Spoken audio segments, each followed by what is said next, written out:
hipotesisnya. Tadi kan yang namanya uji T1 sampel itu dibandingkan dengan sebuah nilai standar tertentu. Jadi ini ya, sebuah nilai standar tertentu. Makanya hipotesisnya ya seperti ini dibandingkan dengan mu0, di mana mu0 ini standar tertentu tadi. Ada uji yang one tail satu arah, ada uji yang two tail. One tail sama two tail ini bedanya di mana? Bedanya nanti di tahapan pengambilan keputusan. Dulu kita sudah pernah belajar itu ya pada waktu di Bios inferensia. Ini setelah ini akan sedikit saya ulang. Sekarang bagaimana sih pengambilan keputusan yang biasanya dilakukan? Sebelum lanjut, kita akan bahas itu dulu. Pengambilan keputusan yang biasanya dilakukan itu adalah membandingkan nilai yang dihitung, nilai hitung, dan nilai yang di tabel. Dulu kan Anda sering ya pada waktu di BIOS inferensia Anda diminta untuk melihat tabel gitu. Ini diminta untuk membandingkan antara kedua nilai ini. Kalau misalnya itu digambarkan tadi asumsinya kan berdistribusi normal, jadi ini saya gambarkan dalam sebuah distribusi normal. Kalau misalnya ini saya gambarkan, nilai hitung ini misalnya di sini, ini kan mulai nilai yang paling kecil sampai nilai yang paling besar dari kurva itu. Misalnya nilai hitung itu posisinya ada di sini, ini nilai hitung. Kemudian nilai tabel itu posisinya ada di sini. Apa yang dinamakan nilai tabel itu adalah nilai batasan kritis. Jadi ini, garis ini, itu adalah batasan kritis.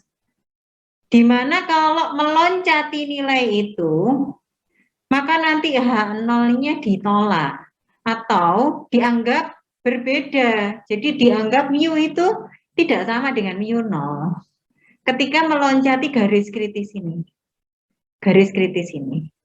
Jadi wilayah yang ada di sini ini adalah wilayah H0 diterima. Atau wilayah mu sama dengan mu0.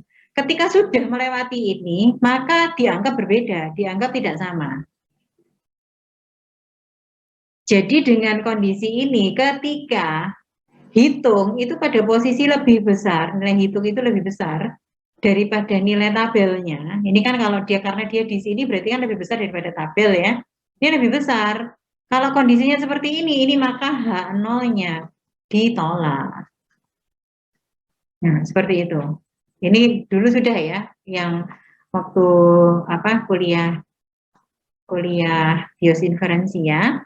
Nah, sekarang nanti di SPSS itu yang akan kita lihat nanti bukan nilai hitung sama nilai tabel, karena nilai hitung sama nilai tabel dibandingkan itu waktu ngitung manual. Kalau di SPSS nanti yang dilihat adalah nilai SIG-nya. Kemarin kan sudah sudah belajar dengan Pak Arief bagaimana menguji data ini berdistribusi normal atau tidak, itu ya kan yang dilihat SIG-nya. Itu di SPSS yang dilihat SIG-nya. Nah, SIG itu sebenarnya apa sih SIG gitu?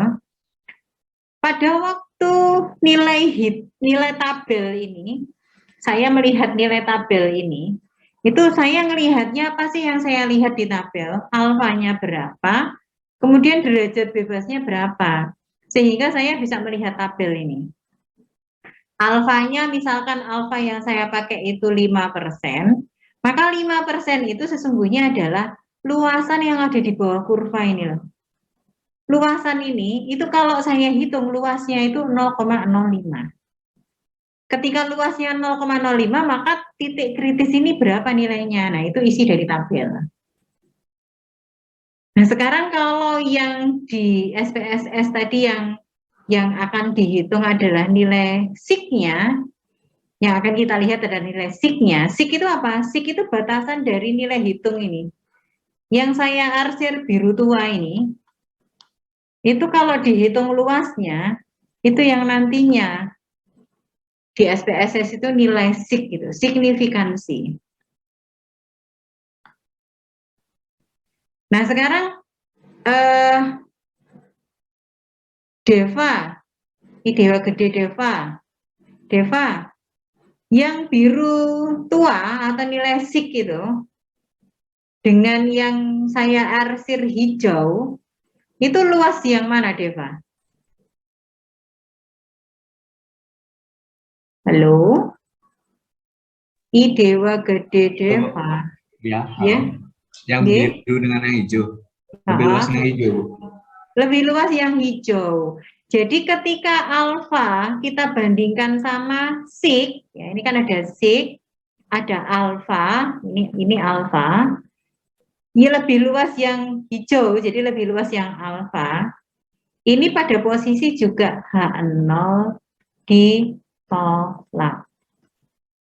Nah, yang harus hati-hati itu apa? Yang harus hati-hati itu kedua tanda itu enggak sama. Ini lebih besar, ini lebih kecil, tapi sama-sama ditolaknya. Nah, itu makanya yang sering salah di situ. Lebih besar apa lebih kecil ya yang ditolak? Sik lebih besar atau sik yang lebih kecil?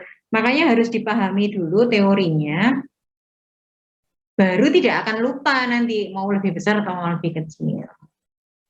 Oke, nah sekarang tadi kita membahas wantil sama tutil. Wantil sama tutil itu perbedaannya di mana? Perbedaannya di bagaimana kita mengambil keputusan. Itu perbedaannya. Mengambil keputusan, apa sih yang disebut mengambil keputusan? H0 diterima atau H0 ditolak itu mengambil keputusan. Sekarang perbedaannya di mana wantil tutil? Saya sekarang pada posisi menggambar tutil ya, menggambar tutil. Pada saat saya melihat nilai yang ada di tabel di sini, kemudian luasan yang saya arsir merah ini luasannya alfa per 2, atau kalau saya pakai alfanya 5%, berarti ini 0,025. Kemudian pada saat yang di bagian kiri ini, yang saya arsir merah, ini juga alfa per 2 atau 0,025. Nilai tabel ini, 2 ini, yang kemudian dibandingkan dengan nilai hitung, misalnya nilai hitung ada di sini, kita bandingkan, ketika pada waktu membandingkan itu kita menggunakan sisi kanan dan sisi kurva, sisi kanan dan sisi kiri kurva, maka ini yang disebut sebagai tutil. Jadi waktu lihat tabel, titik yang ada di sini dengan titik yang ada di sini, lihat tabelnya itu tutil, kanan sama kiri, yang akan dibandingkan sama hitung, maka kita pada posisi mengambil keputusan dengan tutil. Jadi ketika hitung ini itu ada di wilayah H0 diterima atau wilayah yang tidak saya arsir merah, maka kesimpulannya adalah H0 diterima. Tapi kalau hitungnya ada di sini atau ketika hitungnya ada di sini, maka H0-nya ditolak. Yaitu tutil. Sekarang kalau wantil. Wantil itu hanya mempertimbangkan satu sisi kurva. Jadi ketika wantil, hipotesisnya H1-nya, mu itu lebih besar daripada mu 0 seperti ini, atau H0-nya berarti mu kurang dari sama dengan, jadi ada sama dengannya itu berarti H0 ya. Mu 0, maka ini pakai sisi kurva yang sebelah kanan. Kenapa? Karena itu tandanya lebih besar. Ini tandanya lebih besar, maka kita pakai yang sebelah sini. Jadi kalau ini nilai tabel, luasan yang ada di sini itu adalah alfa tanpa dibagi 2. Pada waktu saya wantil dengan hipotesis H1-nya itu mu kurang dari mu 0, H1-nya mu lebih besar sama dengan mu 0, maka kita pakai yang sebelah kiri, jadi sebelah sini. Waktu melihat tabel, ini luasnya adalah alfa. Nah, tabel kanan dan tabel kiri itu sebenarnya luasnya sama. Jadi ini kalau saya bagi 2, ini saya bagi 2, apa yang ada di kanan dengan apa yang ada di kiri, itu luasnya sama. Makanya kalau misalnya ini saya lipat titik yang ada di sini, ini saya lipat sama persis simetris dengan titik yang ada di sini, ini misalnya simetris, benar-benar simetris ya, maka angka yang ada di sini dengan angka yang ada di sini itu pasti sama, cuman yang di sini negatif, yang di sini positif, tapi mutlaknya itu sama.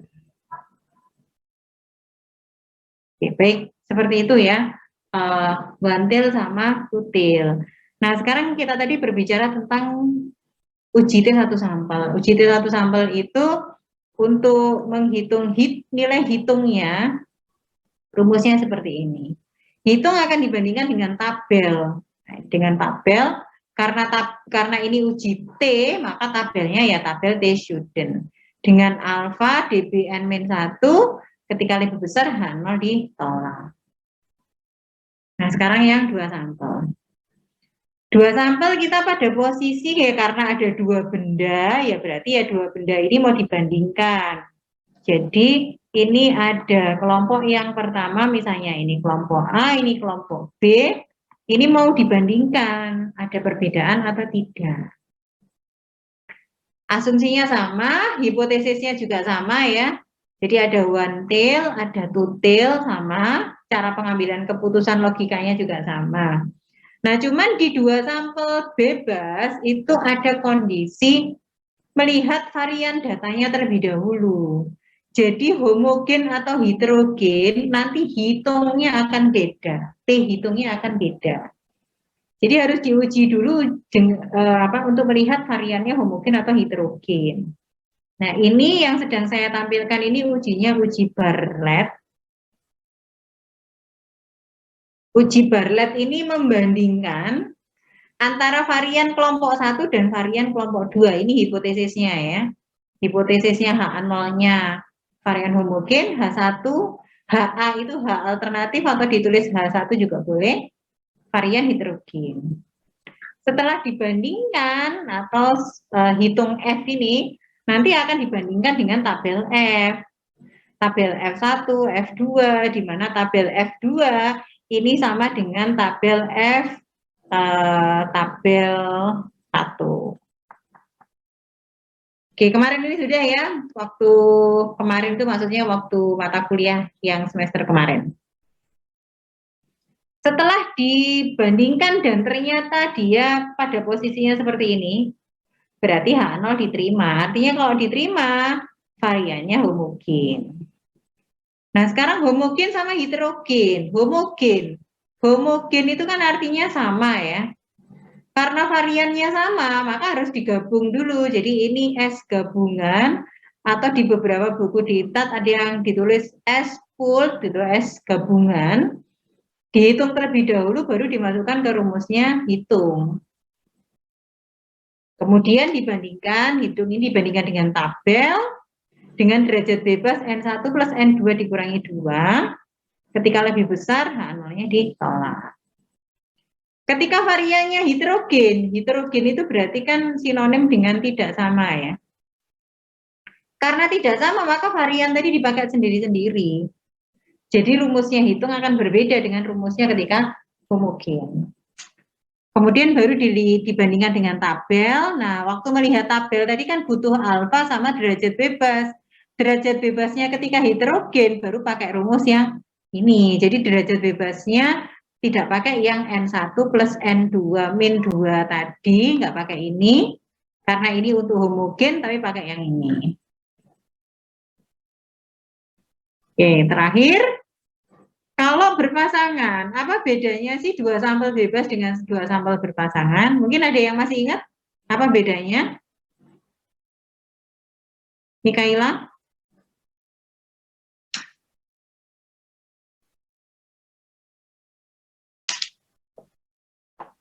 Mikaela?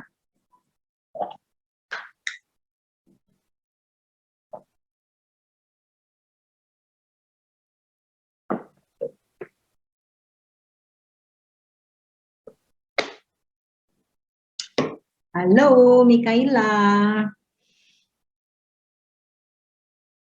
Raffi? Muhammad Raffi? Iya, Bu ya. Ya.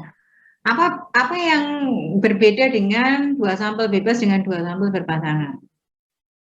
Setahu saya kalau yang berpasangan itu datanya sama terus dikasih ada perlakuan gitu, apa mungkin kayak dikasih apa ya Bu maksudnya? kan datanya itu sama, tapi dia perlakuan tertentu di data yang sama. Kalau yang tadi bebas itu datanya berbeda kayak. Mungkin ada yang mau melengkapi apa yang disampaikan Raffi, Salma. Ya, Bu.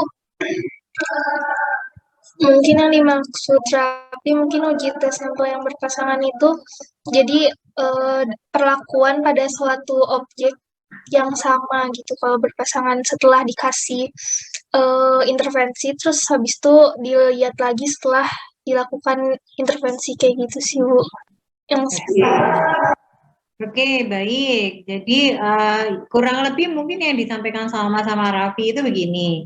Ini ada sekelompok subjek nih ya, sekelompok subjek. Kelompok subjek ini diberi treatment. Sebelum diberi treatment, subjek ini diukur, diobservasi dulu sebelumnya. Kondisi sebelumnya bagaimana? Sesudah diberi treatment, subjek ini juga diukur lagi. Sesudah itu bagaimana? Yang diukur antara sudah dan sebelum itu orangnya sama. Orang yang sama tadi yang dinamakan sebagai berpasangan, kondisinya berpasangan. Karena apa? Karena satu subjek diukur 2 kali di sini, makanya disebut sebagai 2 sampel. Ya, kalau yang saling bebas tadi, yang ada di kelompok A dengan yang ada di kelompok B, itu orang yang ada di sini dengan orang yang ada di sini orang yang berbeda. Maka disebut sebagai bebas. Oke, baik. Karena dia berpasangan sebelum dan sesudah tadi, maka ini hipotesisnya sama ya dengan yang sebelum-sebelumnya tadi. Maka pada waktu kita menghitung-hitung, itu yang dilihat adalah bedanya. Beda itu maksudnya apa? Selisih antara before sama after. Itu selisihnya bagaimana? Ada progres naik, turun, seperti itu. Nah, selisih itu yang disebut sebagai B di sini. Rata-rata dari beda. SB itu juga rata-rata, SB itu standar deviasi dari beda. Gitu. Nah, hitung ini dibandingkan dengan tabel derajat bebasnya N-1 ketika lebih besar H0 ditolak. Ya. Oke, baik. Ini yang disebut sebagai apa? Yang disebut sebagai uji T, teorinya. Jadi setelah ini kita akan mencoba menganalisisnya dengan menggunakan SPSS-nya. Saya akan membuka terlebih dahulu beberapa contoh soal. Anda sekarang dibuka dulu SPSS-nya masing-masing. Silakan langsung dicoba di SPSS-nya masing-masing.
Sekarang ini yang sedang Anda lihat SPSS dengan PDF kah? Ada dua file begitu di layar Anda? Iya, Bu. Ya, 2 file ya. Oke. Nah, sekarang yang sebelah kanan itu yang nanti saya bukakan studi kasusnya ya. Ini yang dulu pernah kita kerjakan dengan manual. Dulu kayaknya waktu di BIOS inferensinya dengan saya. Kayaknya ya, saya juga lupa. Yang ngajar maksud saya UJT-nya. Nah, ini kalau misalnya iya berarti ini dulu sudah pernah kita kerjakan. Silakan dibaca dulu soal yang sebelah kanan. Sorry.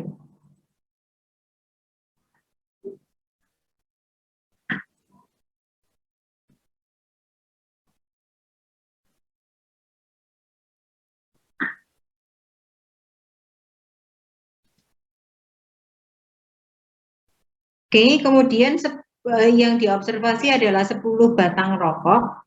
Ini hasil observasinya, kadar nikotinnya. Dari sini, dari soal yang ada di kanan, kita dapat variabel kadar nikotin. Nah, di sini kita dapat variabel kadar nikotin sebanyak 10 dari 10 batang rokok yang diambil sampel. Yang ditanyakan adalah apakah kadar nikotin yang ada di dalam sampel, apakah kadar nikotin yang ada di dalam rokok merek tertentu tadi itu sama, kadarnya sama, kadar nikotinnya sama dengan yang tercantum di kemasannya. Yang tercantum di kemasannya ada berapa? Yang tercantum di kemasannya itu ini berarti ya, yang tercantum di kemasannya ini 10 mg. Oke, sekarang kita coba untuk menganalisis tersebut. Kita input terlebih dahulu datanya. Datanya yang 10 ini dicoba diinput di SPSS. Seperti yang dulu sudah disampaikan Pak Arief, untuk menginput itu harus didefinisikan dulu nama variabelnya. Berarti ini misalnya saya beri nama nikotin ini ya. Nikotin itu tidak punya desimal, jadi desimalnya saya buat 0. Oke, measure-nya scale karena dia adalah miligram.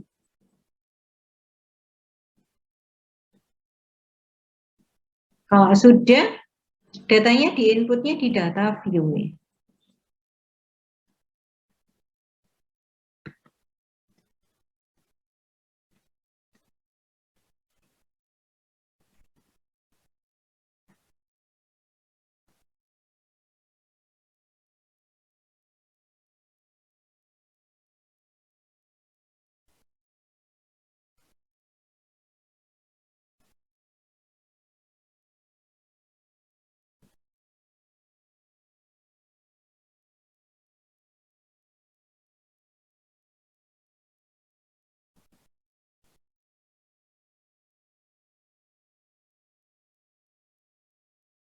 Sudah ini?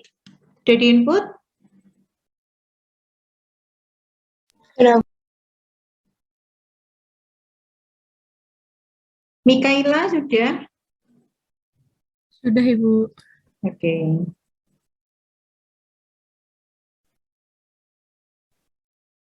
Oke, kalau sudah, saya maximize dulu. Untuk uji T itu ada di compare min, kemudian one sample dites. Kenapa tadi kenapa ini one sample dites? Karena sampelnya cuma satu, yaitu nikotin, dibandingkan dengan sebuah nilai tertentu tadi yang ada di kemasannya berarti 10 mg. Berarti one sampel ya. Kita masukkan, yang dites apa? Yang dites ya kadar nikotinnya. Dibandingkan dengan apa? Dengan 10 mg, berarti test value-nya di sini diinputkan 10. Kemudian oke. Yang tampak di Anda, ini apakah output? Ya, Ibu. Iya, Ya, oke. Nah, berdasarkan dari informasi di soal tadi, one sample dites, kan membandingkan dengan nilai standarnya 10. Berarti hipotesis kita, kan mu sama dengan mu 0. Mu 0-nya 10. Hal satunya, mu tidak sama dengan mu 0, berarti tidak sama dengan 10. Tahap pertama yang kita baca adalah min sama standar deviasi dulu ya. Jadi min sama standar deviasi itu menuliskannya begini, min plus minus SD. Atau kalau di situ saya tulis 9,4 plus minus 1,578. Ini sebenarnya bagaimana sih cara membacanya X bar plus minus SD ini? Kalau misalnya itu saya gambarkan di sebuah garis bilangan, rata-ratanya misalnya di tengah, ini 9,4. Ini ke kanan, saya jumlah 1,578. Ke kiri, saya kurangi 1,578. Jadi ini 9,4 ditambah 1,578. 9,4 dikurangi 1,578 karena ini tadi kan plus minus ini ya. Nilai yang ada pada range ini itu adalah mayoritas data kita nanti akan ada di situ, mayoritas. Kalau data kita tadi cuma 10, ya mungkin melihat 10 angka itu akan mudah. Jadi kalau misalnya nggak perlu melihat min sama standar deviasi itu kita bisa tahu ya, oh datanya polanya kayak gini. Tapi kalau data kita ratusan, data kita kadar nikotin tapi jumlahnya 100 batang, 200 batang, itu kan sudah kesulitan untuk membaca pola data kita ya. Nah, pola data itu bisa kita baca dari hasilnya si X bar plus minus standar deviasi ini. Jadi mayoritas data kita akan berada di sini, mayoritas. Tapi bukan berarti tidak ada yang di sini, ada yang di sini, tapi mayoritas ada di situ. Seberapa mayoritaskah? Yang namanya UJT itu kan bisa dipakai di distribusi normal ya. Jadi seberapa mayoritasnya itu saya ilustrasikan pakai distribusi normal saja. Ini yang di tengah-tengah ini kan X bar ya.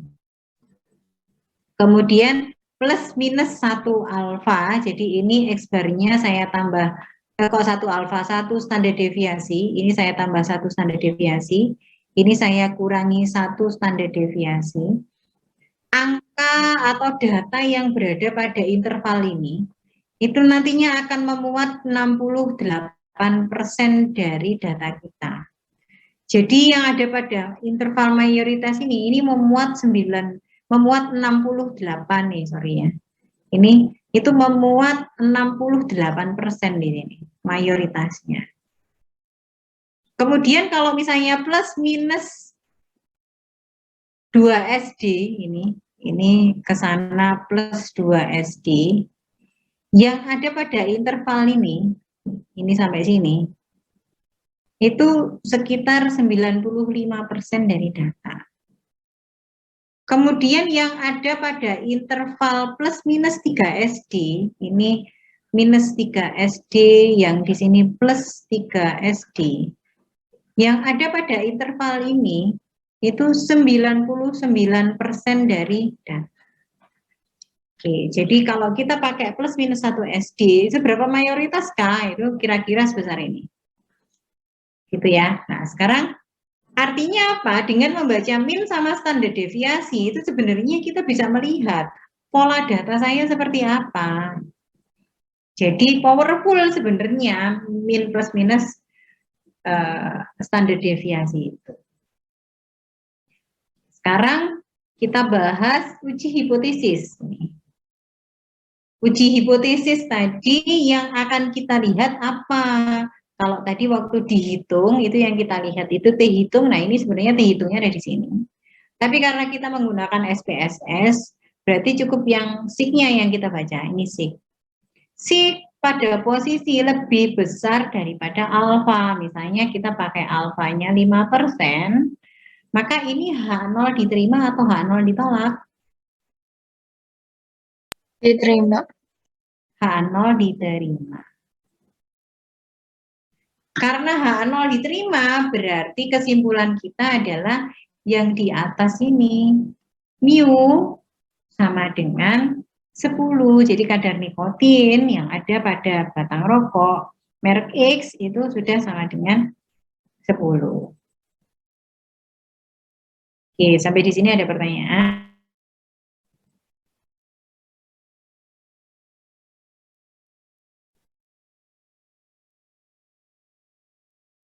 Tidak ada. Kalau tidak ada, kita lanjut untuk kalau seandainya hipotesisnya satu sisi. Saya ingin tahu, sebentar sebelum masuk ke situ, tadi waktu kita di PDF, itu di bagian atas itu ada kalimat begini.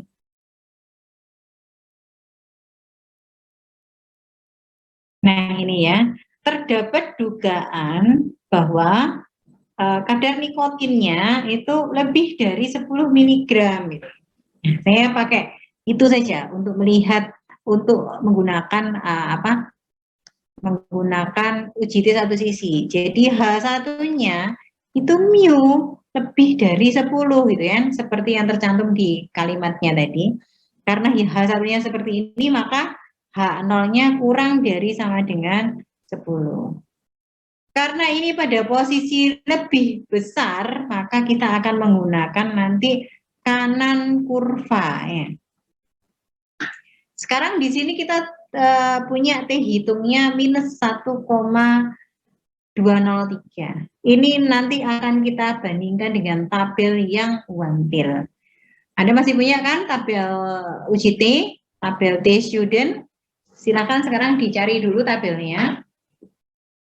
Kemudian cari yang alfanya 5%. Derajat bebasnya, ini derajat bebasnya di sini ada 9. Oke, cari nilai tabelnya.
Ketemu berapa nilai tabelnya?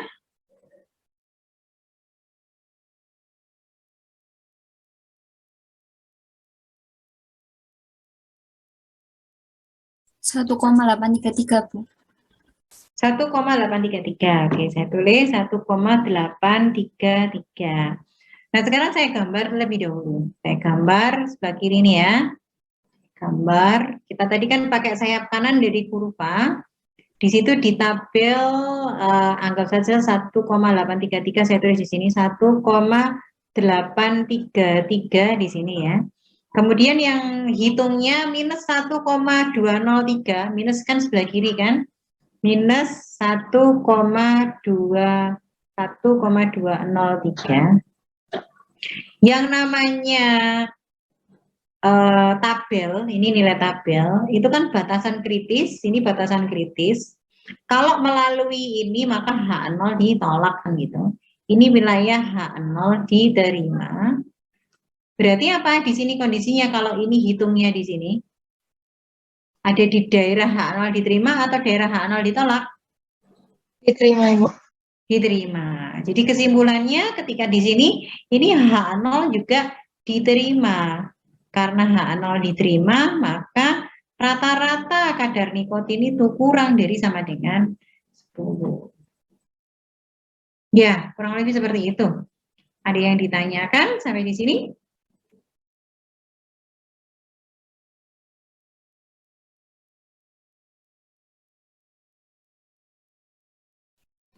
Tidak ada? Oke, ini perlu Anda catatkah? Atau langsung bisa saya hapus?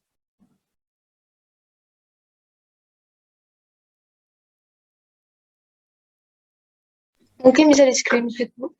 Perlu dicatat, Ibu. Ya, oke, saya beri waktu beberapa menit. Di screenshot juga boleh.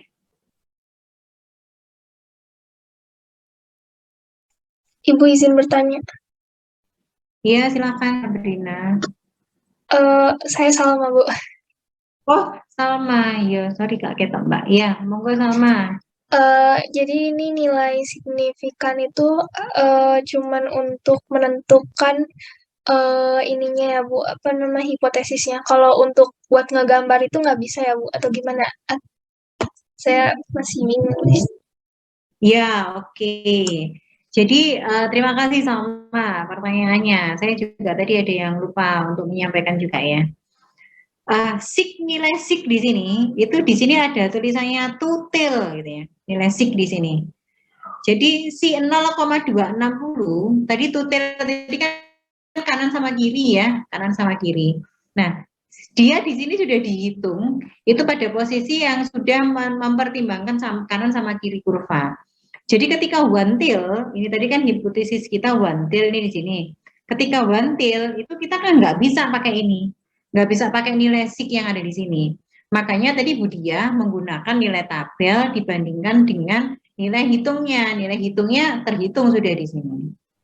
Tapi ada beberapa referensi itu yang menyebutkan bahwa bisa juga pakai nilai sik ini, cuman kan kalau tutil itu kanan sama kiri kurva ya. Jadi ini sudah mempertimbangkan kanan sama kiri kurva.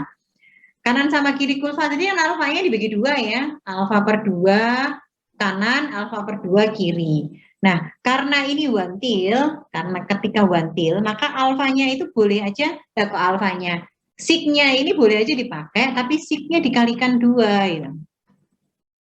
Karena ketika tutil kan alfa per 2. Jadi ketika pakai one till ini siknya dikalikan 2. Jadi kalau dikalikan 2 kali 0,260 jadi sama dengan 0, berapa ini? 520 ya, 520.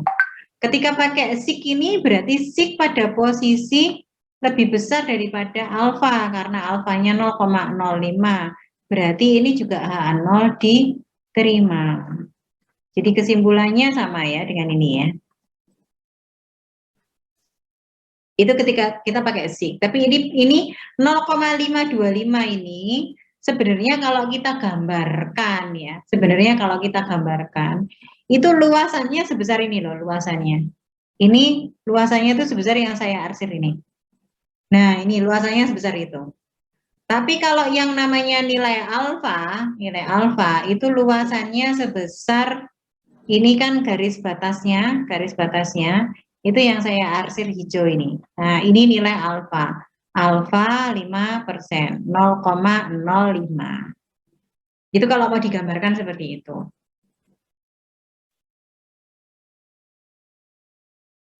Tapi masalahnya kalau kita pakai siknya SPSS karena dia tutil, jadi nggak bisa langsung dipakai. Boleh dipakai, itu 0 dikalikan 2. Cuman 0,520 ini sebenarnya pendekatan sih. Jadi ada beberapa yang mengatakan tidak akan tepat ini ya. Ini pendekatan. Tapi bolehlah pakai itu, dikalikan 2 gitu boleh. Oke, begitu Salma sudah bisa menjawab? Ya Bu, baik. Terima kasih. Tapi Bu, jadi izin tanya lagi. Jadi kalau yang sederhananya tuh kita cuman yang penting kita tahu signifikannya tuh lebih besar dari alfa buat tahu hipotesisnya, ya nggak Bu? Jadi untuk menentukan hipotesis yang ada di atas ini, itu pertama hipotesis ini ditentukan dari soalnya. Jadi kita kembali ke PDF, file PDF tadi. Di PDF ini itu di bawah sendiri itu kan ada pertanyaannya. Pertanyaan yang ini itu adalah pertanyaan yang nantinya akan kita ubah menjadi hipotesis. Jadi di sini kan ada tulisannya apakah kadar nikotin sama dengan yang tercantum pada kemasannya? Ya berarti kan H0 mu sama dengan 10, H1 mu tidak sama dengan 10 kan gitu. Berarti ini tutil karena di soalnya tulisannya sama dengan tutil berarti. Tapi kalau misalnya di soalnya apakah kadar nikotin itu lebih kecil daripada yang tercantum di kemasannya? ya berarti wantil, atau apakah kadar nikotin lebih besar dari yang tercantum di kemasannya, ya itu berarti wantil. Jadi tergantung dengan pertanyaan penelitiannya ya. Yang mau diteliti itu pada posisi yang ditanyakan wantil atau tutil. Itu menentukan hipotesisnya. Nah, nanti hipotesis wantil atau tutil itu hubungannya dengan yang akan saya lihat nanti apa? Yang akan saya lihat pada waktu membaca siknya itu. Nah, ini kalau misalnya tutil ya berarti langsung bisa dipakai ini karena sik ini dihitung memang pada kondisi tutil. Tapi kalau hipotesis Anda wantil, ya berarti sik tadi nggak bisa langsung dipakai, tapi sik tadi harus dikalikan 2 dulu. Atau kalau Budia lebih suka kalau lagi hipotesisnya wantil, itu Budia lebih suka menggunakan tabel. Karena apa? Karena ketika dikalikan 2 ini sebenarnya nilai aslinya itu tidak sebesar ini, tapi mendekati ini. Tapi bolehlah kalau misalnya Anda pakai ini, Bu. Begitu? Baik, Bu, paham. Terima kasih, Bu. Iya, sama-sama. Izin bertanya. Ada pertanyaan lagi? Saya Bu izin bertanya. Iya, silakan. Suaranya siapa ya ini? Tarik ya? Ya, Harik ya? Hariknya. Silakan Harik. berarti untuk keakuratannya lebih baik menggunakan wantil Bu. Iya, Lebih baik menggunakan tabel. Kalau oh iya, wantil itu lebih baik menggunakan tabel. Ya, tapi hitungnya kan sudah dihitung sama SPSS. Jadi hitungnya kita bisa lihat dari sini. Nah, nanti baru hitungnya dibandingkan dengan tabel. Tapi boleh juga Anda menggunakan sik ini dikalikan 2 boleh. Kalau wantil. Kalau tutil ya sudah langsung dipakai aja siknya. ya baik. Terima kasih Bu Dia. Oke, sama-sama. Ada lagi? Ibu izin bertanya. Oke, silakan. Suaranya siapa ini? Tiara, Ibu. Ini kan Tiara, ya silakan Tiara. ya Ibu, ini kan yang di T-nya itu kan untuk one sample test ya Bu. Nah kalau misalnya kita pakai yang tutel itu T-nya tetap sama atau bagaimana Bu? Oh iya, oke. Jadi one atau tutil itu T-nya tetap menggunakan T ini, T-nya. Nanti yang beda itu di tabelnya. Tadi temennya pada waktu melihat tabel nilainya 1,833 itu yang dilihat kolomnya wantil, satu sisi. Tapi nanti pada waktu hipotesis Anda tutil, yang dilihat kolomnya tutil. Jadi nanti nilai tabelnya itu akan berbeda. Ya, ketika tutil. Tapi mungkin kalau tutil, ya langsung aja pakai nilai sik ini ya, karena kan siknya keluar. Tinggal dibandingkan sama alfa. Tapi kalau wantil, boleh pakai tabel, boleh pakai sik, cuman siknya harus dikalikan 2 dulu. Gitu Tiara? Iya Ibu, paham. Terima kasih Bu. Oke, sama-sama. Ada lagi? Cukup? Oke, ini saya hapus ya. Sekarang kita ke berikutnya, contoh kasus berikutnya.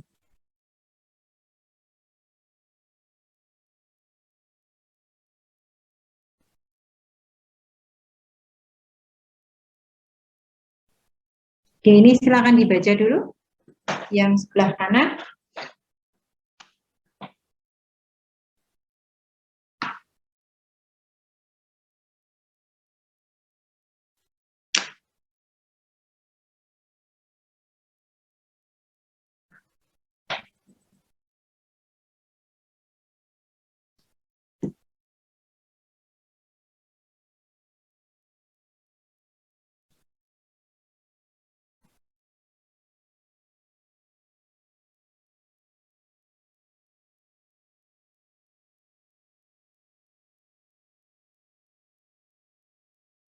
Oke, dari contoh yang ada di sebelah kanan, Itu kita bisa melihat kalau saya punya variabel,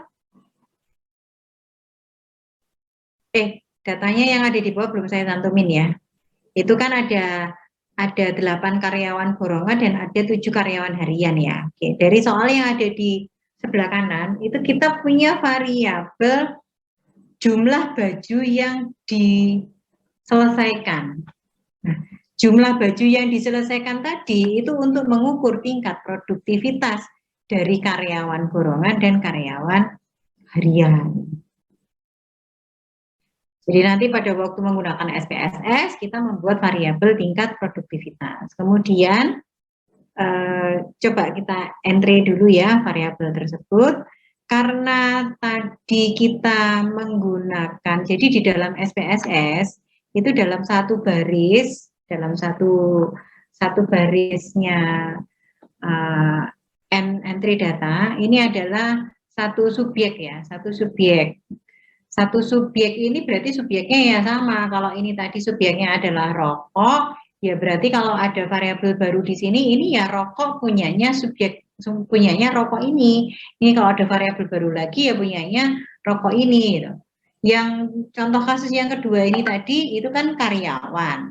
Jadi nggak boleh diinputkan di sini, itu nggak boleh karena ini tadi kan punyanya rokok. Jadi intinya kita nggak boleh mencampur-campur inputan data di SPSS. Jadi kalau misalnya subjeknya baru, ya dibuat datasheet yang baru. Jadi nggak boleh dicampur-campur. Sekarang di datasheet yang baru, kita akan coba untuk menerjemahkan nama variabelnya dulu di variabel view. Tadi ada tingkat produktivitasnya, atau saya singkat aja produktivitas.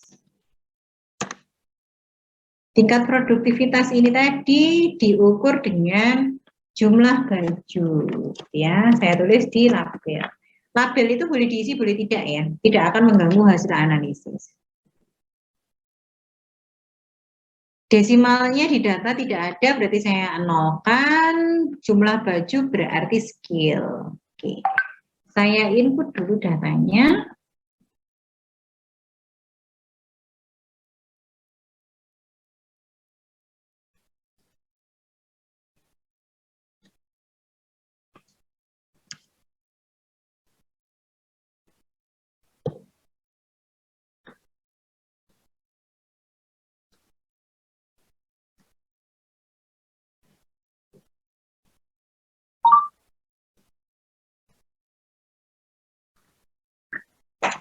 Oke, ada 15 karyawan. Jadi karena di sini kan dia bilang ada 8 karyawan borongan dan ada 7 karyawan harian, berarti 8 ditambah 7 ada 15 karyawan, maka saya akan punya 5 baris. Saya akan punya 15 baris data, kok 5 baris.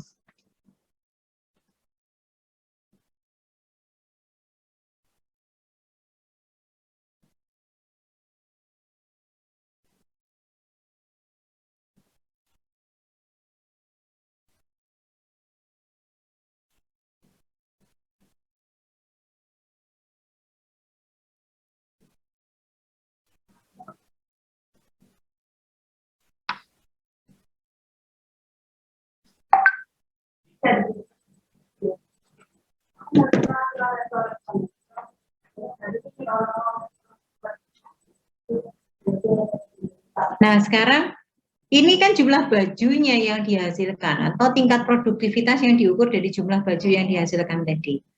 Untuk membandingkan ini adalah bajunya karyawan borongan, ini adalah bajunya karyawan harian, itu gimana caranya SPSS bisa tahu itu? Ada yang punya pendapat?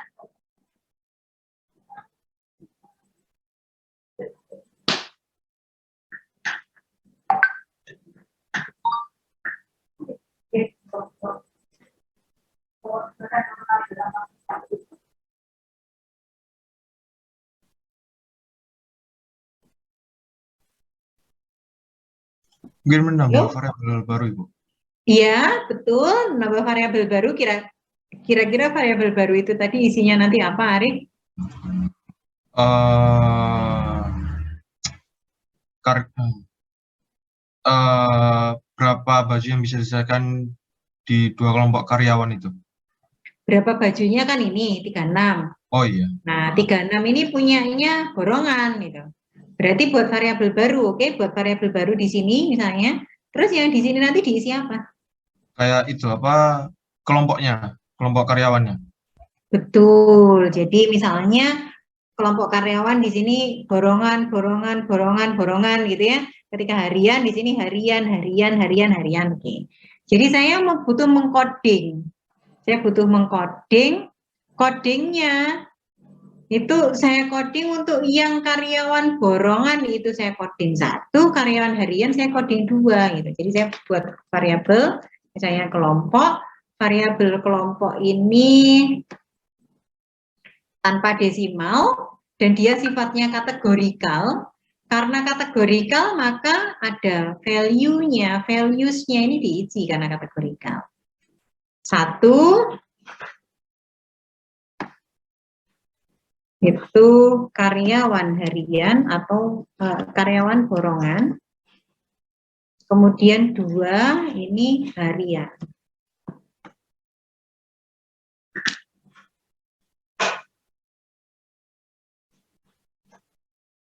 Ya, silakan Mbak.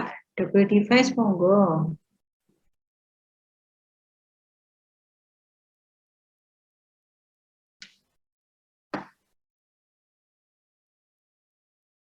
Oke, sudah seperti ini. Tinggal kita inputkan datanya. Mana yang punyanya harian, mana yang punyanya borongan. 36 ini harian, berarti saya coding 1 sampai 41 ya.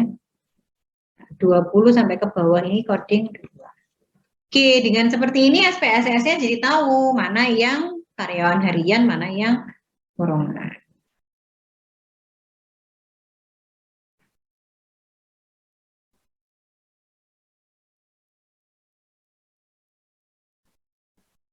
Oke, saya izin ke toilet dulu ya, sebentar ya.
Saiki akhir-akhir ini lagi mendung terus ya.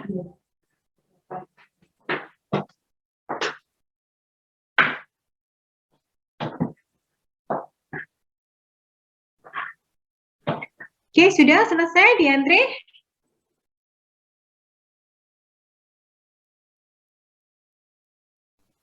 Oke, saya maximize untuk karena kita sekarang pada posisi ingin melihat apakah ada perbedaan antara karyawan borongan dengan karyawan harian, ada beda atau enggak ini ya. Tadi waktu di SPS, di SPSS, di PDF-nya ini juga pertanyaannya bunyinya gitu, apakah ada perbedaan tingkat produktivitas antara karyawan borongan dan harian, disuruh menganalisis dengan alfa 5%. Oke, berarti dari situ kita sudah bisa bikin hipotesis ya. Kita sudah bisa bikin hipotesis untuk melakukan t-testnya. Nah, t-testnya t-test apa? Karena karyawan yang ada di sini, karyawan yang ada di borongan dengan karyawan yang ada di harian ini adalah orang yang berbeda, maka uji T-nya uji C bebas. Gitu. Jadi di sini saya buka menunya untuk uji T independent t-test. Ada di compare min, independent t-test. Tes variabel. Apa yang dites? Produktivitas atau kelompok yang akan dimasukkan ke sini? Produktivitas. Produktivitas. Oke, produktivitas masukkan. Grouping variabel berarti dia nanyakan tadi grupnya yang akan dibandingkan dari kedua kelompok. Tadi nama variabelnya apa? Terus dia juga menanyakan di define group itu. Tadi untuk grup 1 dikasih coding apa? 1, coding grup 2 dikasih coding 2. Kenapa ditanyakan? Karena bisa jadi pada waktu mengcoding yang di borongan dan harian tadi, kita ngodingnya nggak 1, 2, kita ngodingnya 0, 1 gitu bisa. Jadi ditanyakan ngodingnya pakai apa. Oke, kita continue aja. Oke. Seperti biasanya, pertama yang akan kita baca adalah deskriptifnya dulu ya. Untuk karyawan borongan. Rata-ratanya ini ada rata-rata dan standar deviasi. Rata-ratanya 37,75 plus minus 2,121. Untuk karyawan harian 28 plus minus 7,188. Saya coba gambar di sebuah garis bilangan. Ini 37,75 ditambah 2,1 ya. Mungkin ini plus ya. Ini plus 2,121 ya, ini berarti sekitar 39,8 gitu ya, sekitar itulah.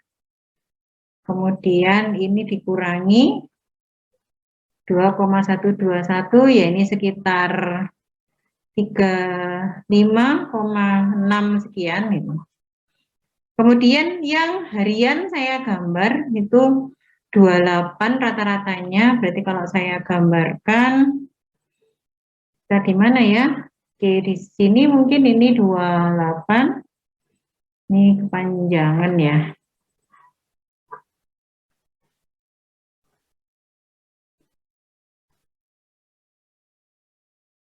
Dengan plus minus 7,1, 7,2 lah ya. Berarti ini 35,2. Jadi di sini 35,2 sekitar di sini, dan ini ke sana minus 7,188. Ini plus 7,188. Nah, dari gambar ini kita bisa tahu bahwa yang sama, ini yang sama, itu enggak banyak, cuman segini. Yang sama tingkat produktivitasnya antara borongan sama yang harian, ini yang borongan, ini yang harian, itu cuma sedikit. Apakah dia kemudian ketika diuji hipotesis itu memang ada beda sebagaimana yang sudah kita lihat di min sama standar deviasinya. Nah, kita buktikan. Uji hipotesis tadi kan hipotesisnya mu 1 atau mu borongan sama dengan rata-ratanya mu harian. H1-nya mu borongan tidak sama dengan mu harian. Tadi pada waktu kita masih membahas teori, untuk uji T 2 sampel bebas, itu ada dua kondisi, homogen sama heterogen. Nah, kita lihat dulu kotak yang sebelah sini. Nih, kotak ini. Kotak uji Laven ini. Uji Laven ini untuk melihat equality of variance gitu ya, untuk tahu nanti homogen atau tidak homogen. Nah, uji Laven ini hipotesisnya H0 varian homogen. H1 varian heterogen. Kita lihat ini signya. Signya pada posisi lebih kecil daripada alfa. Karena lebih kecil daripada alfa berarti ini H0 dia apa? Tolak, terima? Ditolak. Ditolak. Oke. H0 ditolak berarti kesimpulannya adalah varian heterogen. Nih, varian heterogen. Karena varian heterogen, maka selanjutnya apa yang harus saya lihat? Uji T ini yang kotak yang sedang saya tandai hijau ini adalah kotaknya hasil uji T, ini t-test. Kemudian di sini ada dua baris, yang atas dan yang bawah. Baris yang atas itu ketika equal variance assumes. Yang bawah equal variance not assumes. Jadi kalau homogen itu dilihat yang atas, kalau heterogen dilihat yang bawah. Karena heterogen, maka T hitungnya yang ini, derajat bebasnya yang ini, signya yang ini. Tadi pada waktu kita masih bahas PPT-nya teori, ketika heterogen kan dB-nya, derajat bebasnya itu yang rumusnya bertumpuk-tumpuk tadi ya. Nah, karena bertumpuk-tumpuk maka keluarnya 6,9 sekian-sekian. Tapi kalau yang homogen itu kan ini 13 ini tadi dari berapa? Dari 8 ditambah 7 min 2. Nah, sekarang kita lihat yang heterogen ya. Yang heterogen signya 0,011.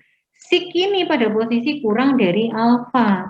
Berarti H0 ditolak. Karena H0 ditolak, maka tingkat produktivitas karyawan borongan tidak sama dengan karyawan harian.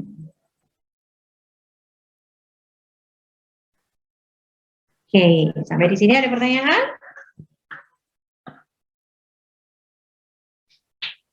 Izin bertanya, yang untuk kesimpulan itu tadi bagaimana? Karena kurang jelas di sini.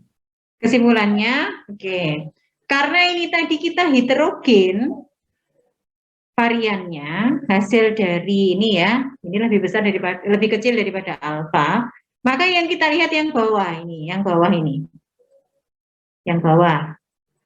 Jadi T hitungnya lihat yang bawah, signya lihat yang bawah, ya, pokoknya hasil yang bawah lah. Karena kita pada posisi tutil, ini kan sudah tutil ya, berarti langsung aja ini signya dilihat. Sig pada posisi kurang dari alfa, karena kurang dari alfa maka H0 ditolak. H0 ditolak atau H1 diterima, berarti kondisinya H1 diterima yang ini. Berarti rata-rata tingkat produktivitas karyawan borongan tidak sama dengan rata-rata tingkat produktivitas karyawan harian. Itu cara mengambil keputusannya. Baik, Cukup terima jelas? kasih Bu Dia. Oke, sama-sama. Ada pertanyaan lagi?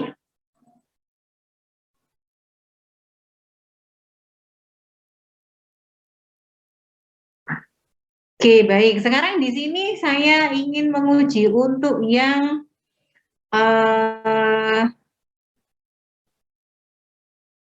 wantilnya ya.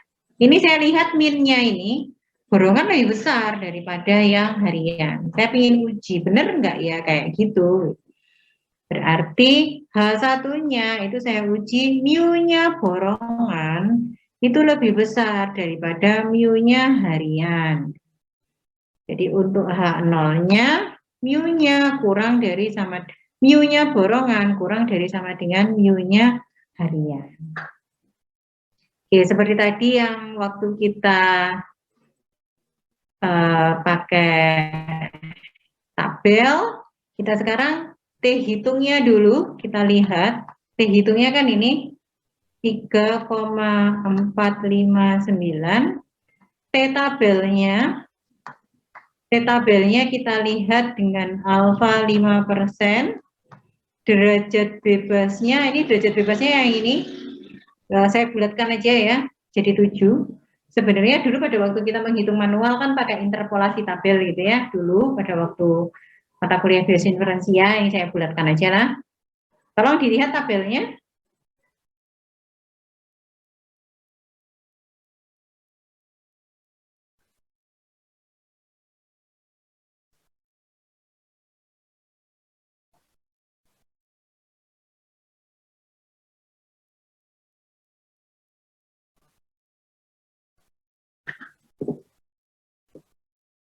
Satu 1,895 Ibu. 1,895. Oke, sekarang kita gambarkan ya. Ini 3,459 nilai hitungnya. Yang di tengah-tengah kan mau ya. Jadi kalau 1,895 ya kira-kira di sini ya.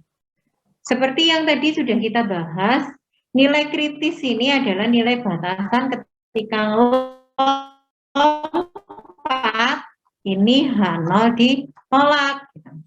Yang di sini ini wilayahnya H0 diterima.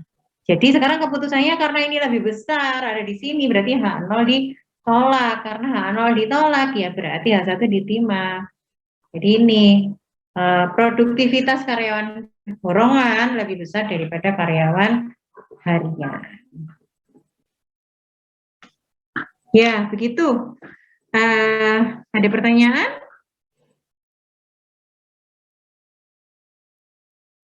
Ini tadi kenapa kita pakai kanan waktu ngambil keputusannya wantil? Karena pakai kurva bagian kanan karena H1-nya itu yang lebih besar itu, Bu. iya. Betul.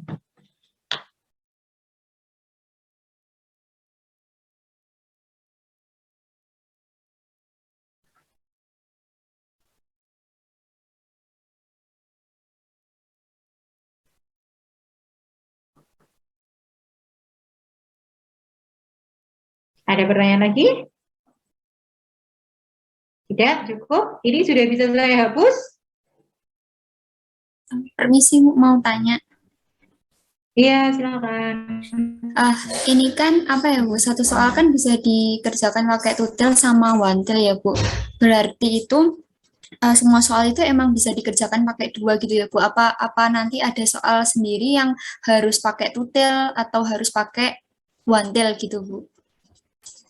Pada dasarnya, semua kasus itu bisa dikerjakan dengan wantil dan tutil. Pada dasarnya, semuanya mau wantil atau tutil itu tergantung apa? Tergantung yang analisis, tergantung yang melakukan penelitian.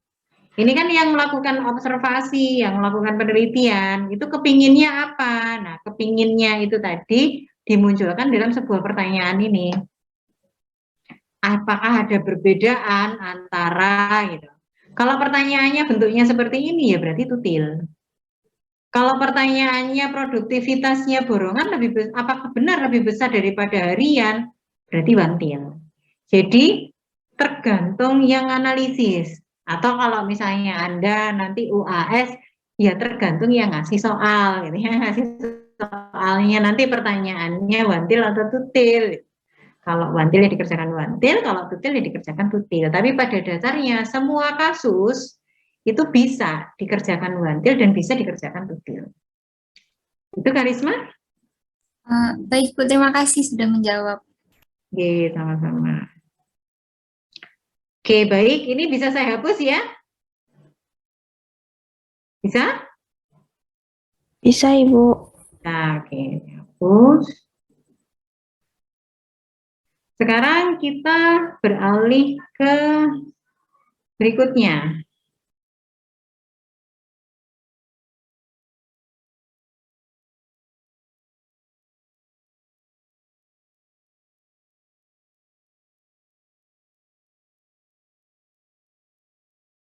Oke, sebentar. Oh, ini masih 2 sampel. Ya, ini. Silakan dibaca yang bagian kanan.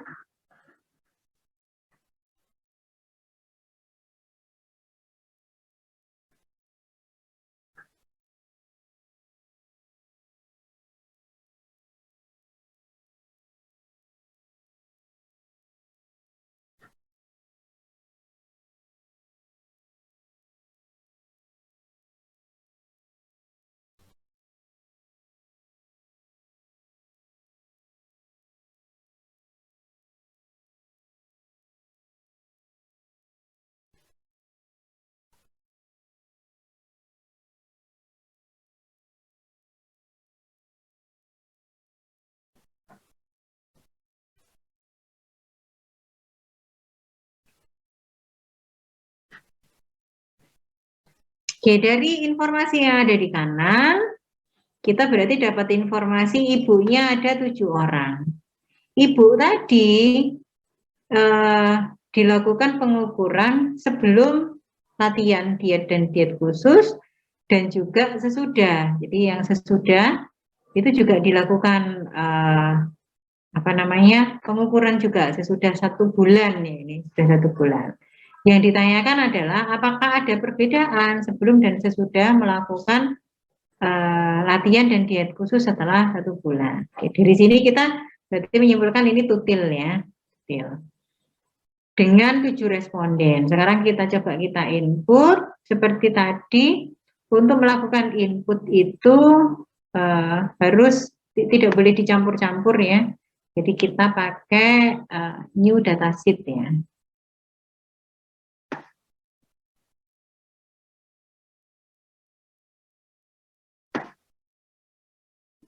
Kita buat dulu variabelnya.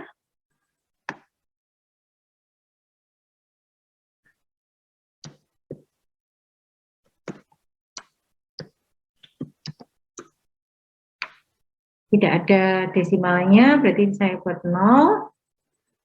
Nah, begini cara ngentrenya ketika berpasangan. Karena 75 ini punyanya ibu pertama, 73 itu juga punyanya sama-sama punyanya ibu yang pertama. Jadi 1 baris ini adalah punyanya 1 orang.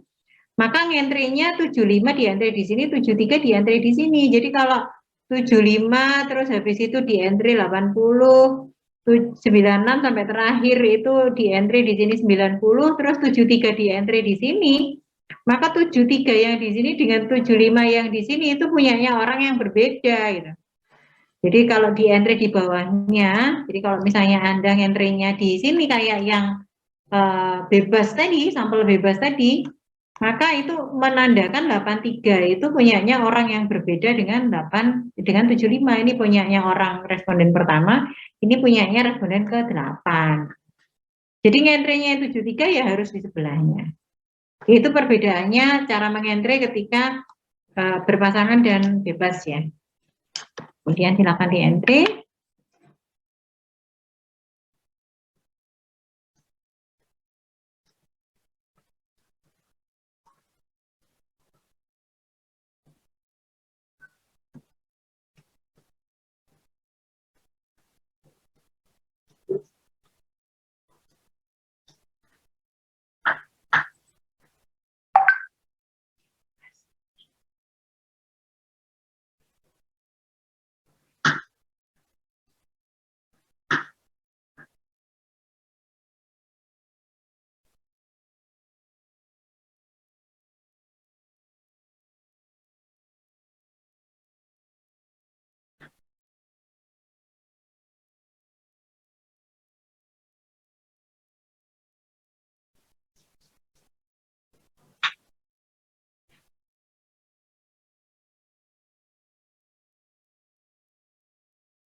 Sudah selesai diantri? Sudah ya. Oke, sekarang untuk yang uji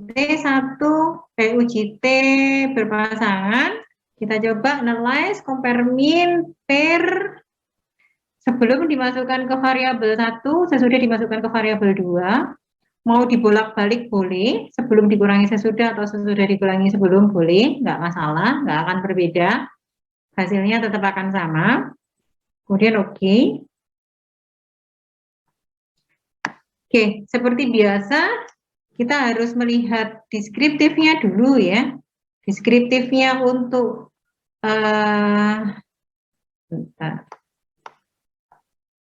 deskriptifnya untuk sebelum berarti 83 plus 83,29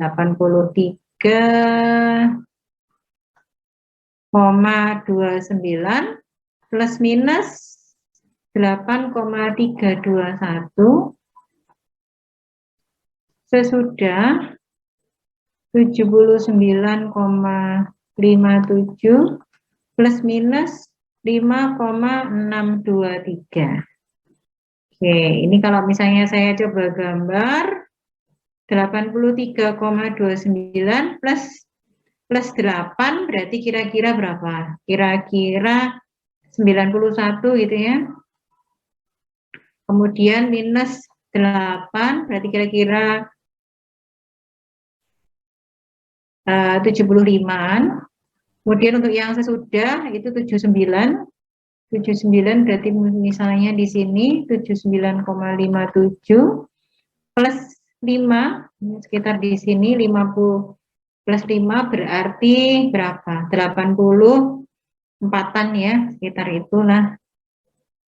84 kemudian dikurangi 5 ya sekitar 66 ya, sekitar itulah.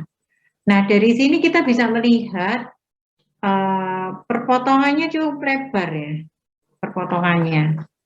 Jadi apakah dengan ini kemudian ini signifikan secara statistik? Kita lihat hipotesisnya dari pertanyaan yang tadi, berarti apakah ada perbedaan berat badan sebelum dan sesudah diet dan latihan khusus?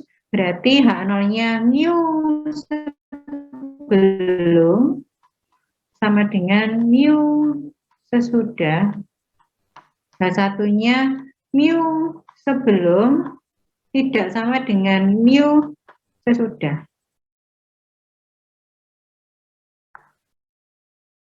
Oke. Kemudian kita lihat hasil analisisnya. Di sini yang dilihat adalah pair difference-nya ya, kotaknya pair difference test ini. Ini rata-rata beda, yang tadi bebar itu yang ini. Ini standar deviasi dari beda. Yang tadi di teori tadi sudah kita bahas. Kemudian ini T hitungnya, derajat bebasnya kan 7 dikurangi 1. Signya kita lihat 0,081. Ini pada posisi lebih besar daripada alfa. Berarti ini apa? H0 diterima ya. H0 diterima.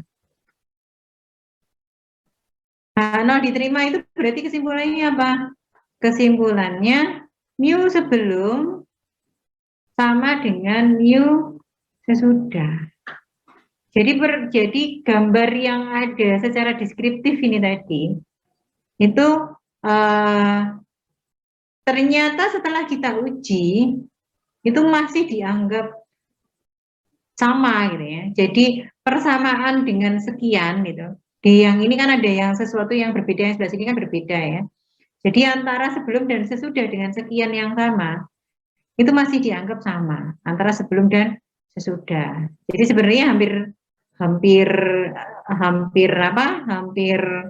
mirip ya dengan kesimpulan kita pada waktu kita di deskriptif, masih dianggap sama.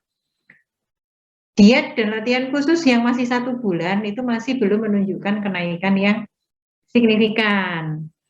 Di sini terlihat rata-rata perbedaannya itu 3, jadi terjadi kenaikannya itu 3 kilo. Jadi 3 kilo tadi itu masih belum mencerminkan sesuatu yang signifikan. Oke, seperti itu uji T sampel berpasangan. Ada pertanyaan?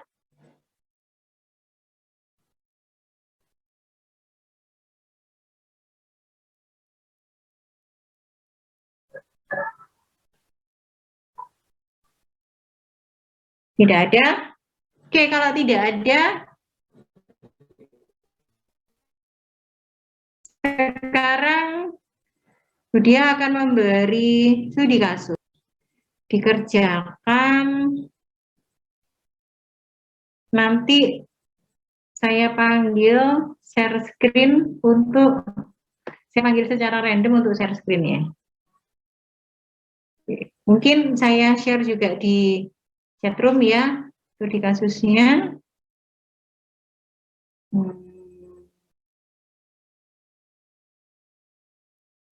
Oke, saya share di chatroom kalau Anda membutuhkan filenya.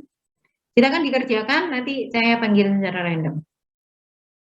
Ini yang jumlah yang ikut lama-lama kalau menyusut ini nanti alasannya internet semua ini. Tadi bilang katanya 59 ini mahasiswanya. Nanti terakhir tak screenshot loh ya. Tak screenshot yang tidak hadir, ini praktikum soalnya praktikum kan harus hadir 100% dan PHL karena kemarin tanggal merah. Jadi kalau nggak hadir nanti saya laporkan ke akademik untuk ngedel ya, walaupun ada kemarin sudah pusmi, nanti saya laporkan untuk bisa didel. Ya, silakan disampaikan ke teman-temannya ya, praktikum itu 100% harus hadir. Kalau presensinya ada yang kurang dari 100% nanti tidak boleh ikut ujian loh.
Sudah selesai?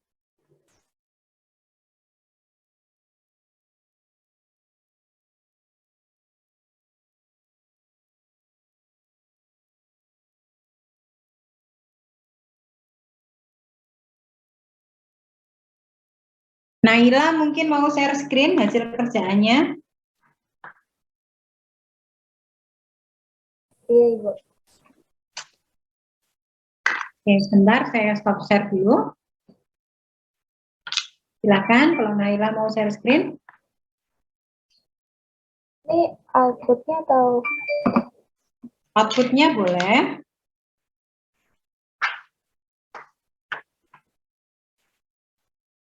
yang Iya, baik. Gimana cara bacanya, Naila? sebenarnya mohon maaf ya Bu kalau salah. Gak Kan apa-apa. ini dari yang min ini tuh dibikinnya berarti yang 12,630 plus minus standar deviasinya 1,853. Nah, terus dari sininya kan tadi kalau nggak salah soal itu perbedaan gitu deh. Ya gitu deh.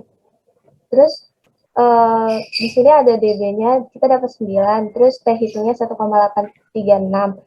Nah, kalau di hipotesis saya itu, H0 itu mu kurang dari sama dengan 12,0 ya tadi ininya, ekspektasinya. Terus H1-nya itu mu lebih besar dari 2,0. Nah, alfanya itu 5%, terus kita dapat DB-nya ini 9. Terus tadi dari T tabel yang pakai one tail itu 1,833. Nah, terus dibandingin T tabel sama T hitungnya 1,83 itu 1,836 itu lebih besar dari 1,833 yang T tabel tadi. Jadi kesimpulannya itu H0-nya diterima. Oke. T hitungnya 1,836 gitu ya. Iya. Hipotesisnya Naila apa? Tadi H0-nya mu kurang dari sama dengan 12,6. Kurang dari sama dengan 12. Nah, satunya Lebih dari. lebih dari 12. Berarti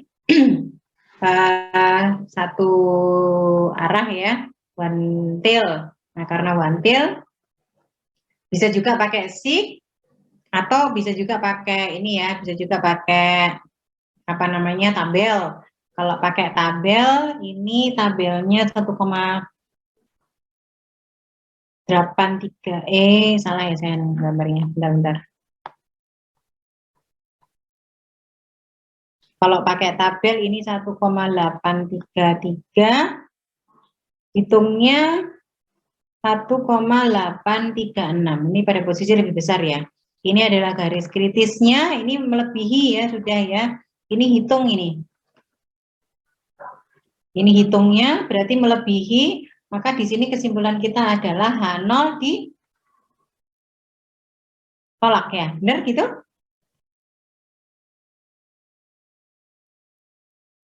Benar gitu Naila? Iya. Ibu, saya salah naruh angka kayaknya deh. Yang salah naruh angka yang mana? Nah, tadi kesimpulannya kan H0 diterima kan saya, terus kayak kebalik deh ininya.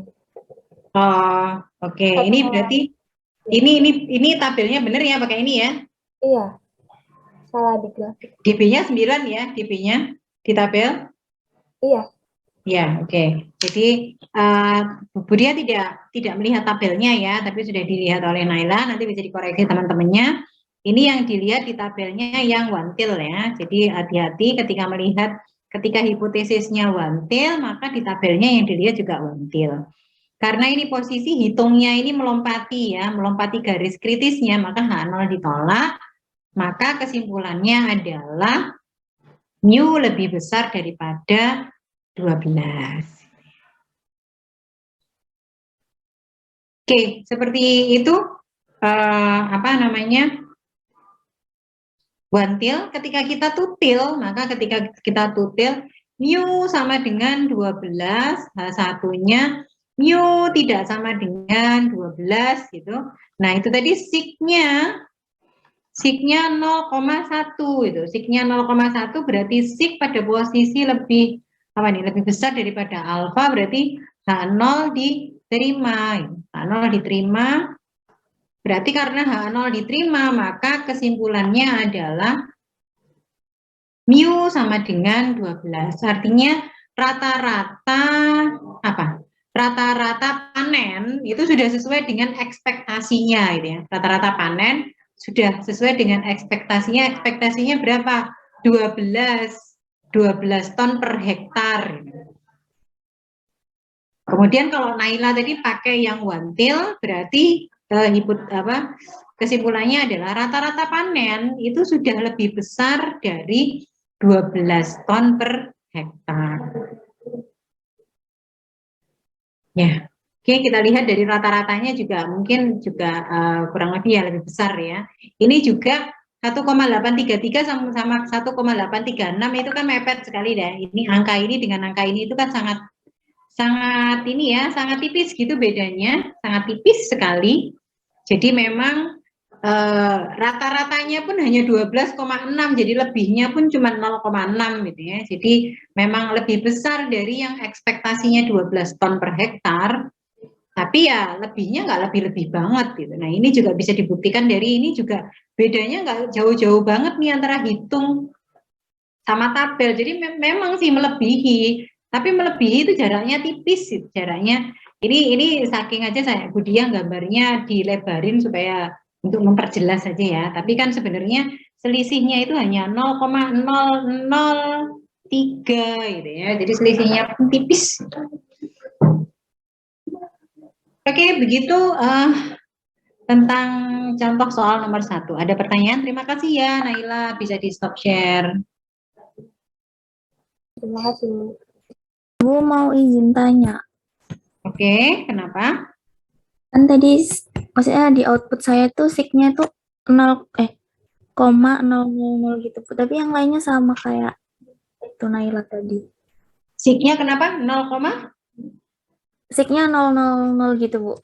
Kayak koma terus 0nya 3 kali, Bu. oh iya kan? Coba Sabrina share screen. Baik, Bu, sebentar.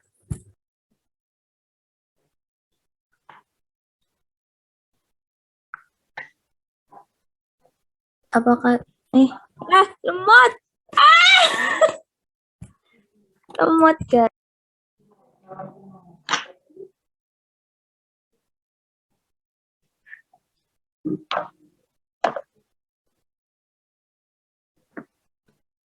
Kenapa Sabrina?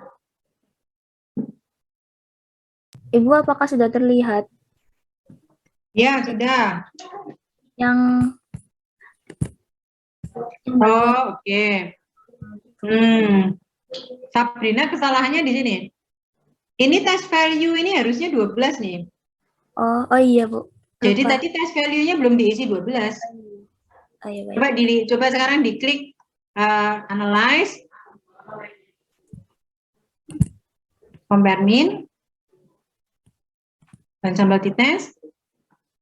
Oh iya. Nah, test value-nya ini diisi 12. Baik, Ibu. Ya. Terima kasih. Iya, sama-sama. Ada pertanyaan lagi?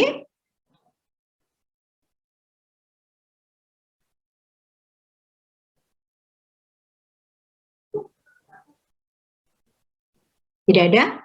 Oke, kalau tidak ada pertanyaan lagi, sekarang soal nomor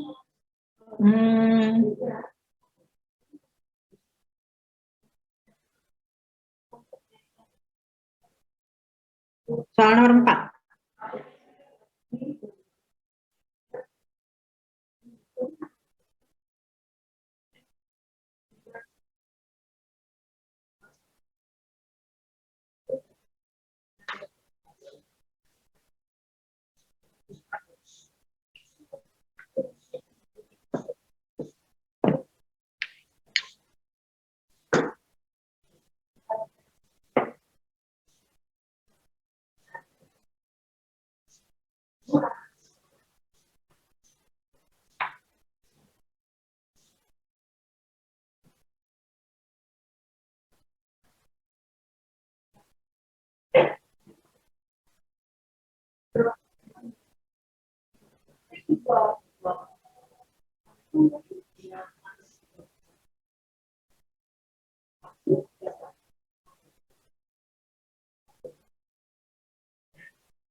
Ada yang sudah? Silahkan yang mau share screen.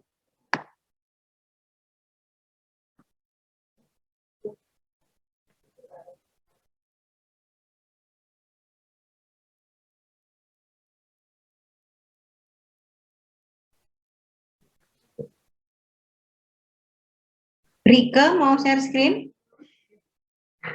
Belum selesai, Ibu. Belum selesai? Oke.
Sudah selesai?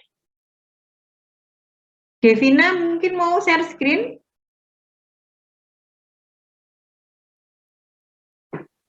Devina?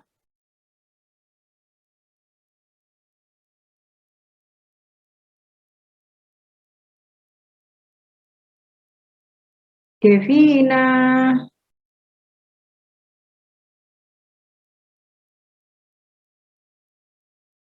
Rizal mungkin mau share screen, Muhammad Rizal.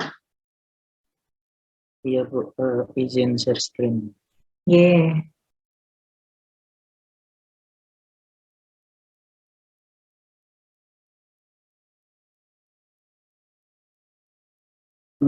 Apa sudah terlihat ya Bu?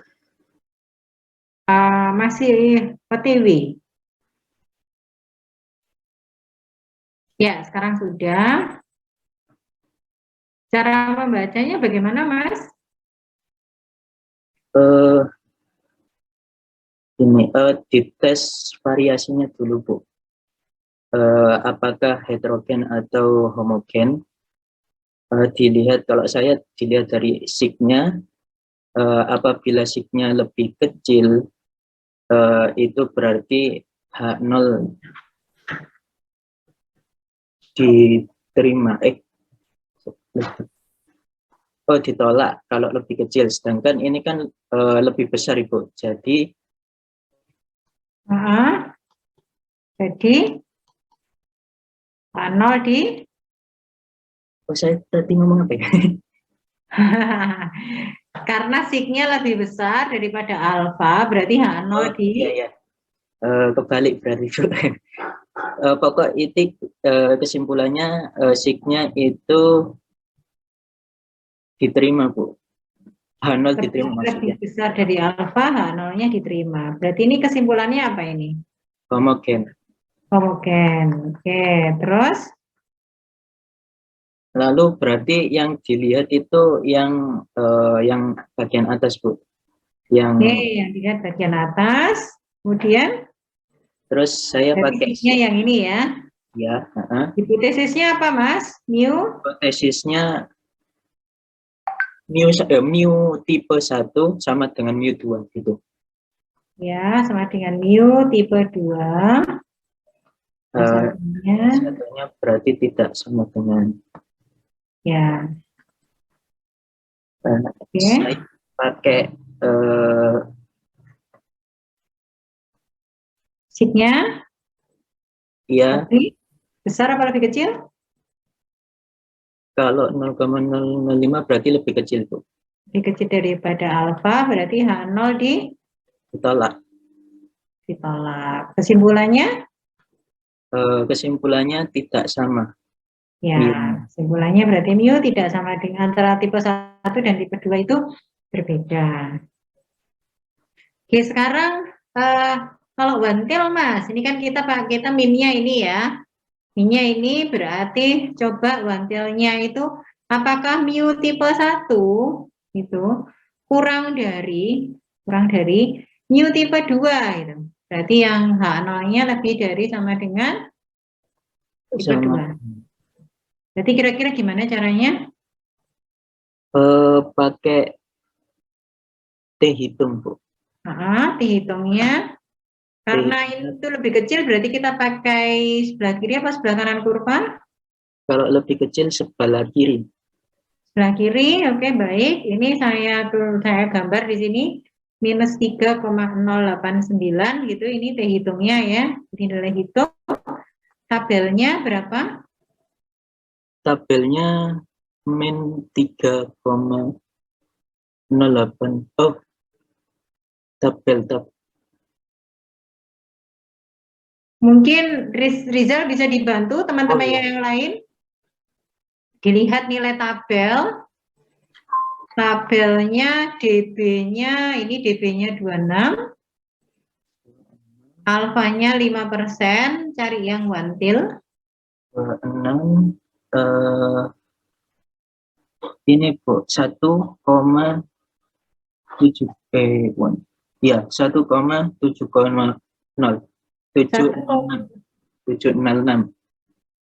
Oke. karena pada posisi dia sayap kiri, maka 1 komanya tadi jadi minus gitu ya. Karena kan kita pakai sayap kiri nih. Kalau pakai sayap kiri, yang ada di kiri, yang ada di kirinya tengah-tengah, ini kan 0 di sini ya. Ini minus 1, berapa Mas? 706. 706. Oke, 1,706. Ada di kiri berarti dikasih minus gitu ya, karena ada di kiri. Nah, ini berarti titik batasnya nih, ini titik batasnya ketika lompat ke sini, berarti H0 ditolak, karena ini adalah wilayah H0 diterima. Nah, ini pada posisi ini lompat, karena hitungnya ada di sini, lompat, lebih besar. Maka kesimpulannya adalah H0 ditolak.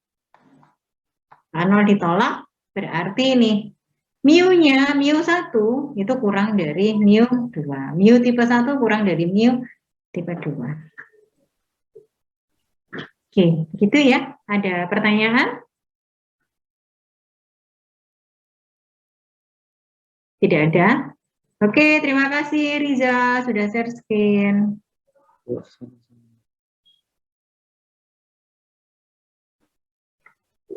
Oke, berikutnya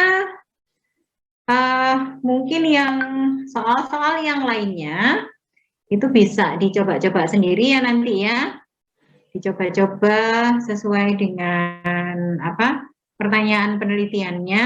Ini ada beberapa soal, diterjemahkan terlebih dahulu.